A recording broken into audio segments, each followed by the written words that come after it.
Ya, terima kasih Kang Ajangan Alan. Jadi yang saya tangkap ketika melihat ranting Bojongloa dan ranting Jelagong yang paling ramai jadi role model, ternyata pemberangkatan nama sama.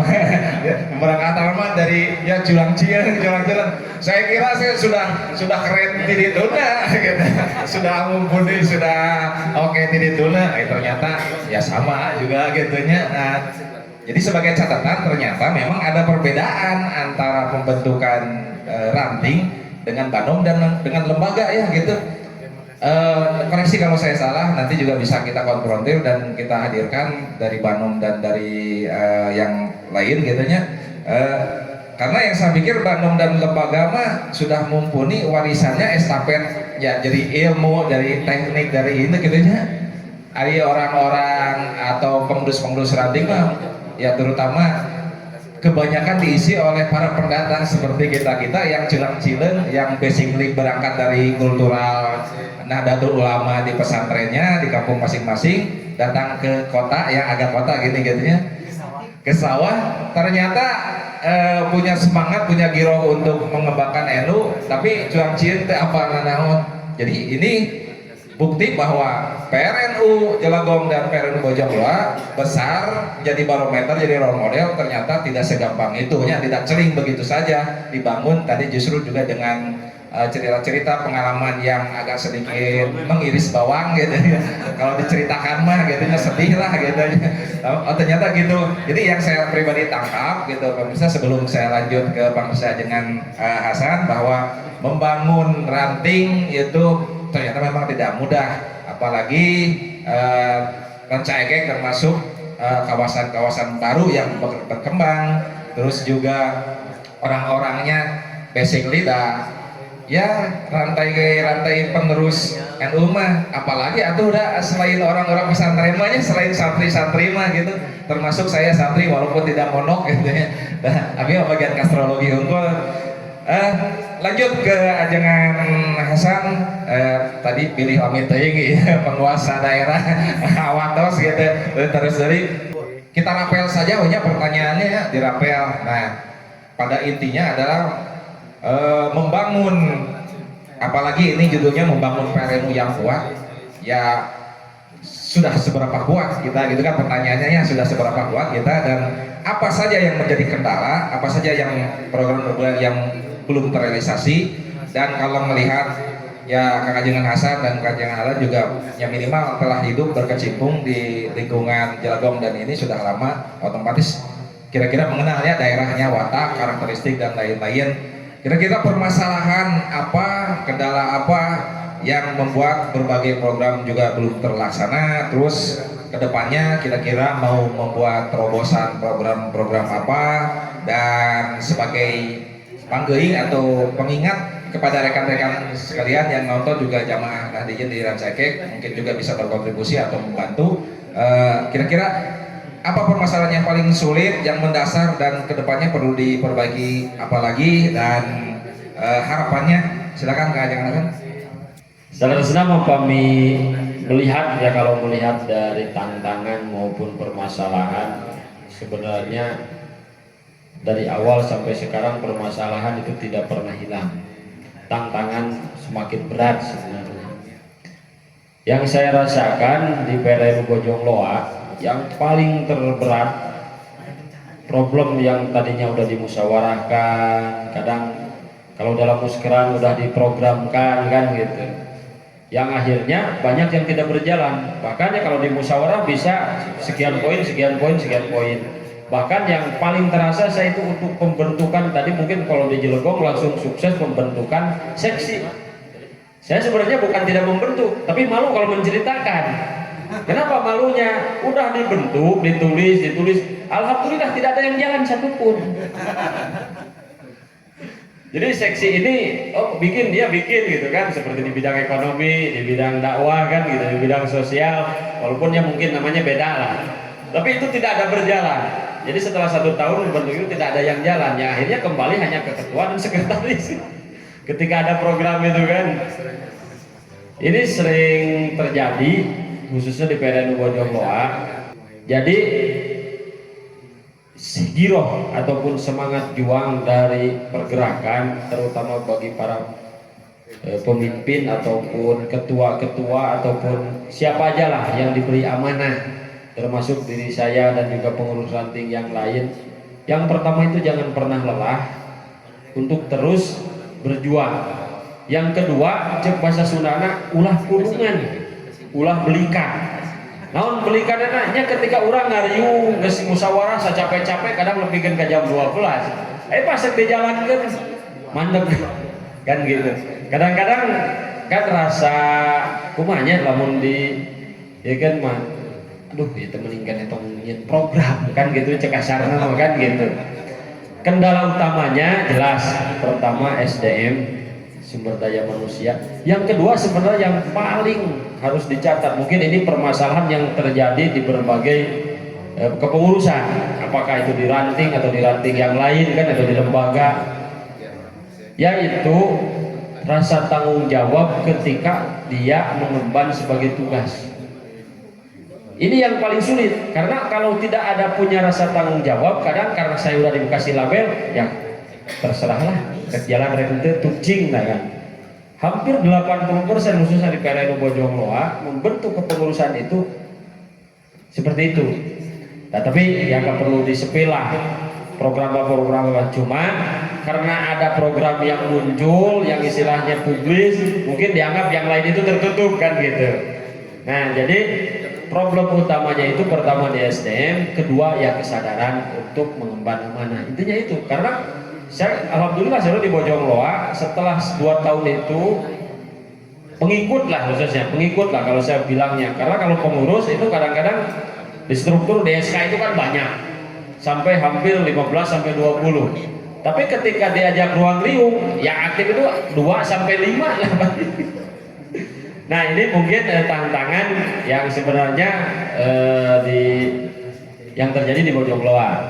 Nah kemudian tantangan itu mungkin dari internal, dari eksternal juga lebih banyak, apalagi di wilayah khususnya mungkin bukan Bojong Loa saja lah, di Rancaikek, lembaga ataupun organisasi yang lain yang mana dia lebih eksis duluan.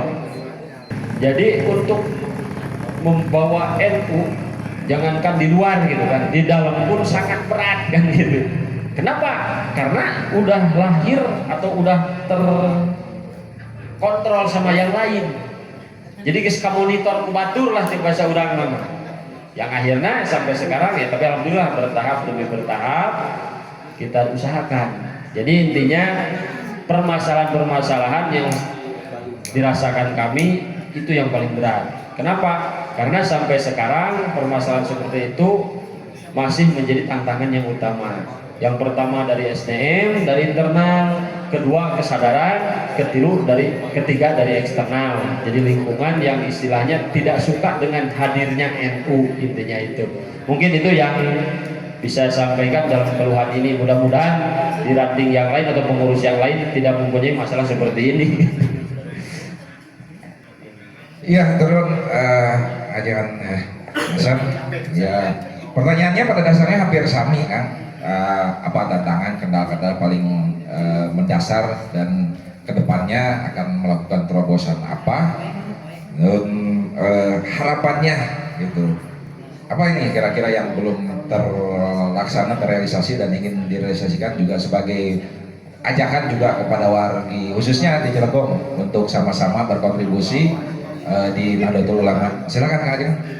Baik, untuk tantangan atau kendala ya, saya tadi sepakat dengan yang disampaikan oleh Ajeng Hasan bahwa kendala terbesar itu sebetulnya bukan dari luar. Kendala terbesar itu dari internal sendiri. Ya salah satunya sebetulnya yang paling penting tuh giroh dulu. Buat kita tuh giroh dulu ya, nih buat rekan-rekan IPNU, IPPNU, teman-teman, sahabat-sahabat Ansor, ini sharing aja ya, sharing. Kami yang berawal dari orang yang sangat kekurangan dari sisi SDM gitu, tapi ketika punya giroh gitu, ternyata kita tetap saja bisa melangkah dan bisa eksis sampai saat ini. Mungkin saya lebih melihat dari cara pandang yang lain, karena tadi kendala secara mendalam sudah disampaikan sama Ajengan. Jangan sampai kita juga jadi pesimis malah gitu kan. Tapi kita imbangi dengan sudut pandang yang lain. Nah, itu yang jadi poinnya, bahwa pertama tuh harus ada giroh dulu lah gitu. Ketika girohnya tinggi, SDM serendah apapun itu masih bisa kita poles. Dan terbukti baik di Cilegon ataupun di Bojongloa bisa eksis sampai saat ini dan banyak memberikan manfaat untuk umat gitu. Mungkin untuk di poin ini saya mau ini dulu Kang, mau riak dulu.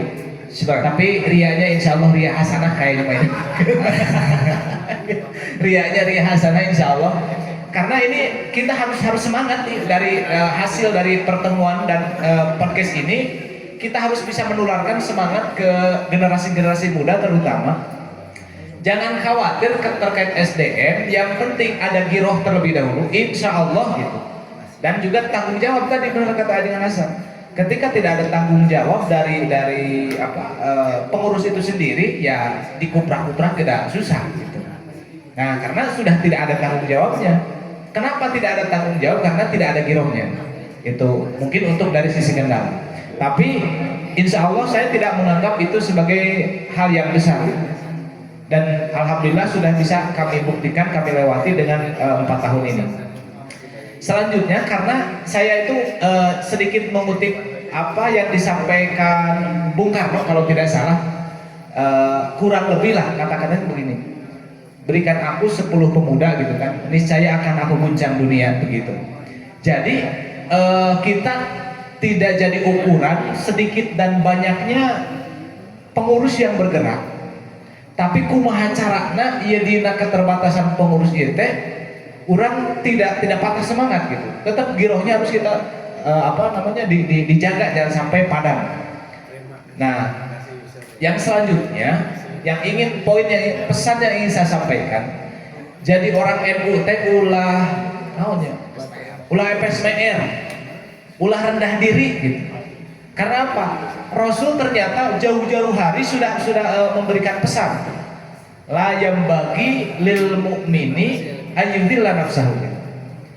Tidak seharusnya bagi seorang mukmin merendahkan dirinya. Ketika kita merasa diri kita sebagai seorang mukmin, maka tidak boleh kita merendahkan diri. Apalagi berbicara tentang organisasi, dan organisasinya NU lagi, yang masuk organisasi terbesar bukan Indonesia tapi kan internasional gitu. Maka tidak patut bagi kita untuk pesimis gitu, merendahkan diri. Bahkan cita-cita saya ingin bagaimana caranya memang NU menunjukkan kebesarannya kan. Dan sehingga kami ini sudah merencanakan ketika muskeran, ketika ada rapat-rapat gitu. Saya tuh tidak mau hanya di majelis, di madrasah, di masjid gitu. Kami sudah berencana ingin mengadakan musyawarah itu di kafe gitu. Nah, kenapa sekarang belum terlaksana? Bukan tidak ada anggaran, insya Allah anggaran untuk melaksanakan musyawarah itu sudah ada. Cukuplah gitu untuk pengurus mah gitu, kita nongkrong di kafe. Bukan untuk gaya-gayaan, tapi kita ingin menunjukkan NU juga bisa loh gitu. Jangan sampai kalah sama yang lain. Kenapa saya termotivasi dari PCNU Garut itu kan, aja kan lihat kan kalau musyawarah tuh luar biasa. Nah, ada Cilegon gak bisa gitu. Cilegon bisa insya Allah gitu. Insya Allah Cilegon bisa walaupun di kedai CRS dulu gitu misalnya. Karena saya sudah berbicara dengan ininya ya, dengan ownernya, dengan CEO-nya, kita CEO. Dan beliau sudah siap gitu. Sudah siap, maka silakan mau di sini silakan. Kendala kami belum terlaksana kan memang waktunya saja sebetulnya. Gitu. Dan kami sudah membidik beberapa tempat untuk kami jadikan kegiatan musyawarah itu memang di tempat-tempat kayak itu. Bosen toh kayak di masjid deui gitu. Berikan atuh sapopoe orang di masjid sok atuh gaya setting mah gitu. Nah, jadi insya Allah untuk anggaran juga kami cukuplah untuk beli kopi segelas ewang mah insya Allah mungkin gitu insya Allah. Ya, iya mah rada balaga wis etik gitunya supaya pesannya kami tolonglah orang NU teh ulah minder gitu, ulah minder. Orang NU teh ulah pesimis, ada abdi mah tadina oge gitu di masjid, urang ari ngopi we, urang mah di lesehan tong engke mah nuran teh entong di nu kieu engke mah di Pak Ketua Lakpesdam nuran nanti mah di tempat-tempat berada gaya seetik gitu. LPS gitu.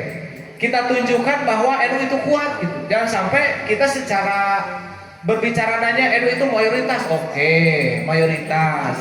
Tapi mayoritas dari sisi apa? Dan itu harus kita buktikan. Maka insya Allah sedikit bocoran, kami akan mengadakan di Jelebong tuh pendataan kan. Pendataan warga Nahdiyin. Kami tuh nggak banyak. Kami minta per DKM 5 orang saja. Karena tadi semangat kita, Soekarno aja sampai bilangnya seperti itu, kenapa PRNU Jelebong tidak? Sehingga moto kami itu Jelebong Hejo.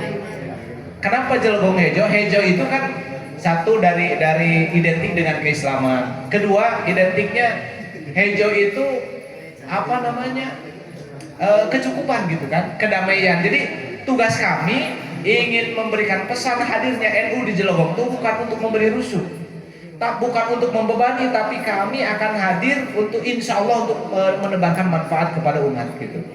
Nah mungkin itu yang bisa sedikit saya sampaikan, dan semoga kita yang hadir minimalnya maksimalnya yang menyimak juga gitu kan. Tolonglah ayo kita ber-NU itu dengan bersemangat. Ber-NU itu kita harus bersukaria gitu, harus enjoy dalam ber-NU.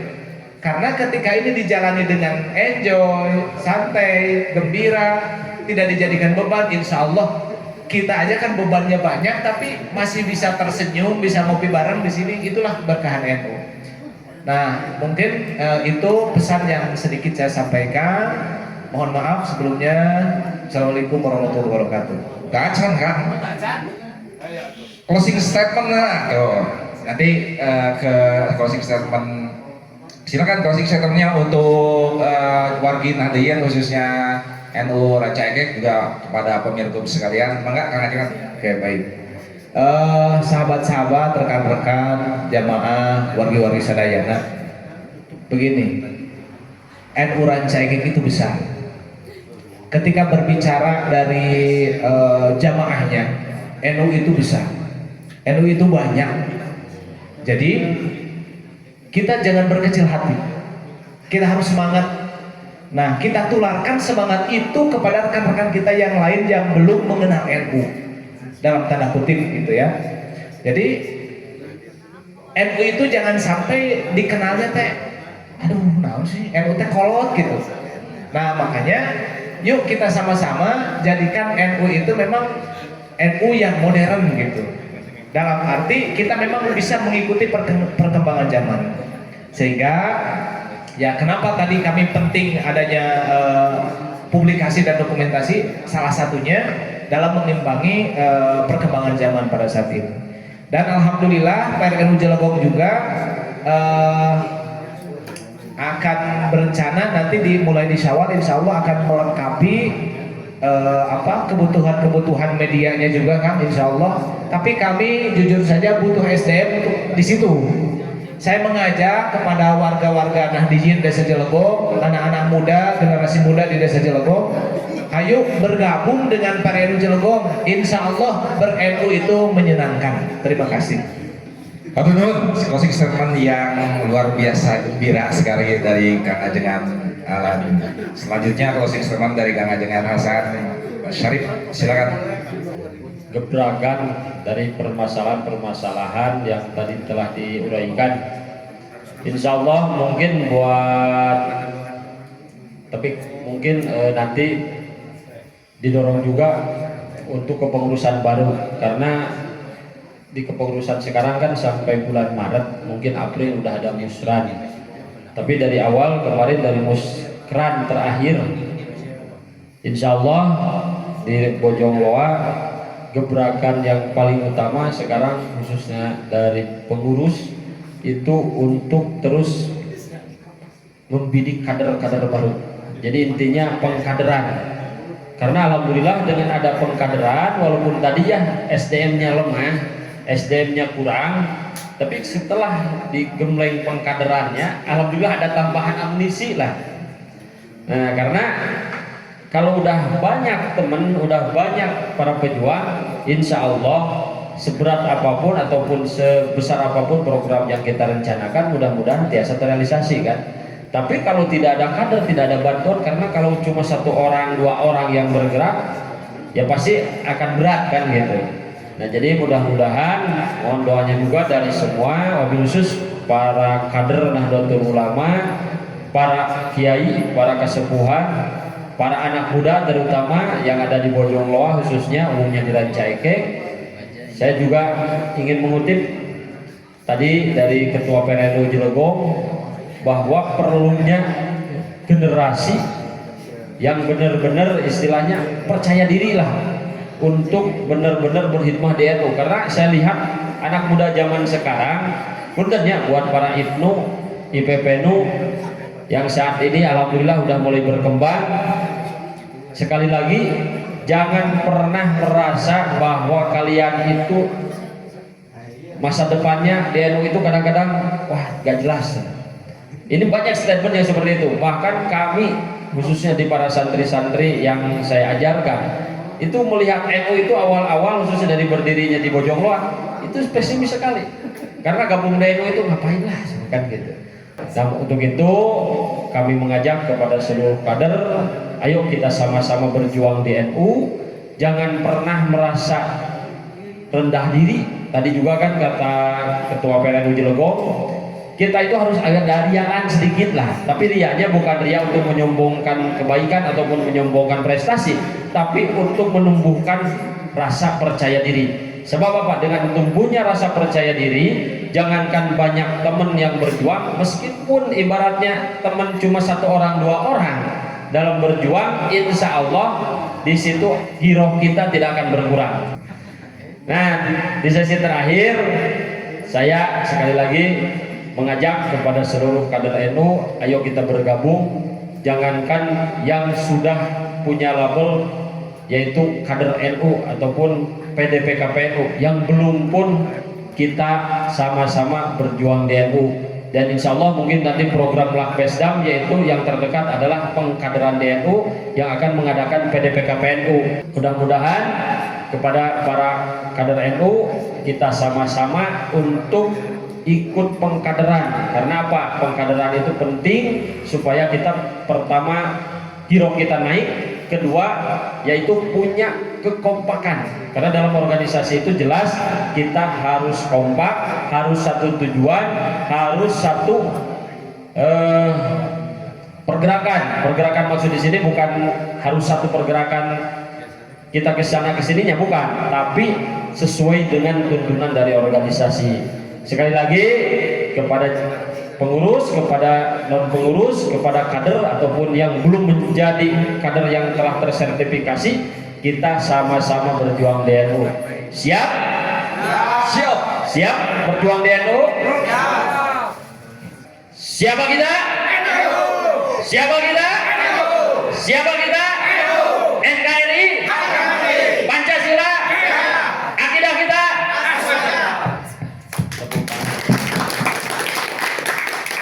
Terima kasih, mohon maaf atas segala kekurangan dan kelebihannya.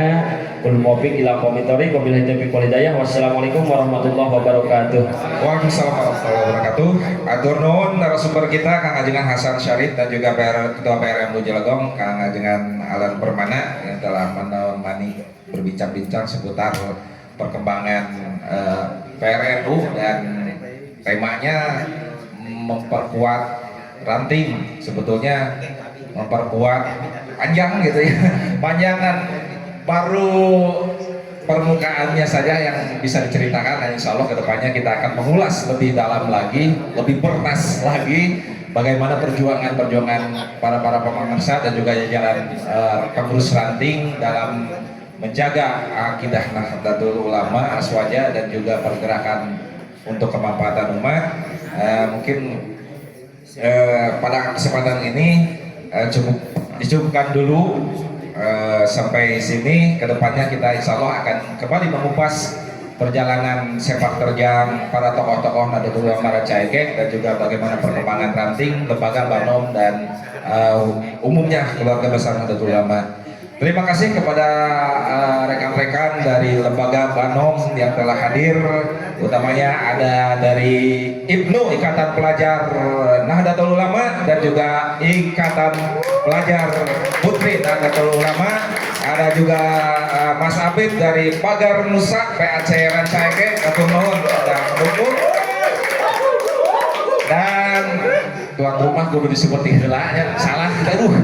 Les Bumi Rancaege KRT API CEO API Sinar Jaya Las Pak RT 8 hatur nuhun yang telah menyediakan tempat memfasilitasi, juga terutama pengurus SPSG Saung Bambu Serbaguna Pesona RT 8 RW 18, hatur nuhun juga ke Pak RW dan seluruh jajaran pengurus wilayah atas kesempatannya, dan terutama juga terima kasih sumbangsinya dari CEO Lada kita Bapak Antoni, pengusaha CEO SJ Sehati Jaya Hot Jalatot, yang juga sekaligus pengusaha sound yang menggelegar. Terima kasih Pak Anton atas fasilitas soundnya, barokah. Dan juga dari Ansor Banser yang telah hadir, terima kasih. LPPNU, terima kasih LPNU, LTNU juga, dan rekan-rekan yang lain, Lajisno juga hadir, hatur nuhun, dan terutama siapa lagi kalau bukan Sohibul Gosrog Ketua Pesdam, lembaga kajian pengembangan sumber daya manusia. Terima kasih kesempatannya, kita berjumpa lagi di kesempatan yang lainnya, terutama juga disampaikan hatur nuhun atas dukungannya kepada para donatur.